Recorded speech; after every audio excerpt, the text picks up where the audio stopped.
Assalamualaikum everyone. Hope you all are good. You are doing great. So जो आज का हमारा टॉपिक है वो है hip bone. So hip bone is basically innominate bone. Innominate bone का मतलब होता है ऐसी बोन जो 3 बोन से बनी हो या 4 बोन से बनी हो, और we can see a combination of bones to make 1 bone. So ilium is the widest and largest of the 3 parts of the hip bone, और ये superiorly located होती है और ये superior part बताती है acetabulum का. उसके बाद इसके 2 सरफेसेस होते हैं, एक इनर सरफेस होता है, एक्सटर्नल सरफेस होता है. इनर सरफेस थोड़ा कॉन्केव शेप का होता है जिसमें इलियक फोसा होता है जो कि हमारे पास मीडियल साइड पे होता है. एक्सटर्नल सरफेस पे हमारे पास ग्लूटियल सरफेस होता है जो कि कॉन्वेक्स शेप का होता है और जो प्रोवाइड करता है attachment for the gluteal muscle.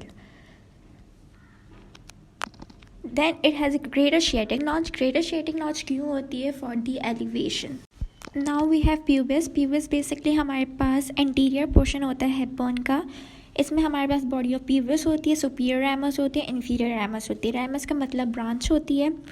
और हमारे पास इसके साथ obturator foramen होता है. obturator foramen क्यों ज़रूरी है? क्योंकि इसमें से हमारे पास obturator nerve, artery और vein पास होती है, और इस पासिंग की वजह से हमारी जितनी भी आर्टरीज होती है, जितनी भी वेन्स होती है, जितनी भी नर्व्स होती हैं, वो हमारे लोअर रिम में आ जाती हैं. Now we have the last part of a hip bone, the ischium. Ischium जो होता है वो हमारे पास पोस्टीरियर इंफीरियर पार्ट होता है हिप बोन का. प्यूबिस की तरह ही इसके अंदर बॉडी होती है, इंफीरियर रैमस होता है और सुपीरियर रैमस होती है. जो हमारे पास इंफीरियर ईशियर रैमस होता है वो इंफीरियर प्यूबिक रैमस के साथ ईशियो प्यूबिक रैमस बनाते हैं जो कि ऑब्चुरेटर फोरामेन का पार्ट इंक्लोज करता है. जो पोस्टीरियर इंफीरियर एस्पेक्ट होता है ईशियम का वो ईशियल ट्यूब्रोसिटी बनाती है. ईशियल ट्यूब्रोसिटी हमारे लिए ज़रूरी क्यों है?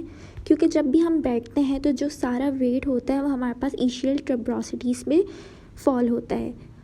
उसके बाद ईशियम में हमारे पास 2 लिगामेंट्स होते हैं अटैच. एक होता है सैक्रोस्पाइनस लिगामेंट और एक होता है sacrotuberous ligament.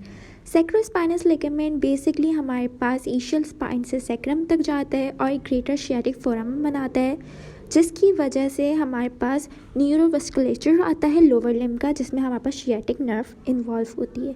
Then we have sacrotuberous ligament. Sacrotuberous ligament जो होता है वो सैक्रम से ईशियल ट्यूब्रोसिटी से तक जाता है और वहाँ पर वो लेज़र शियाटिक फोरामन बनाता है.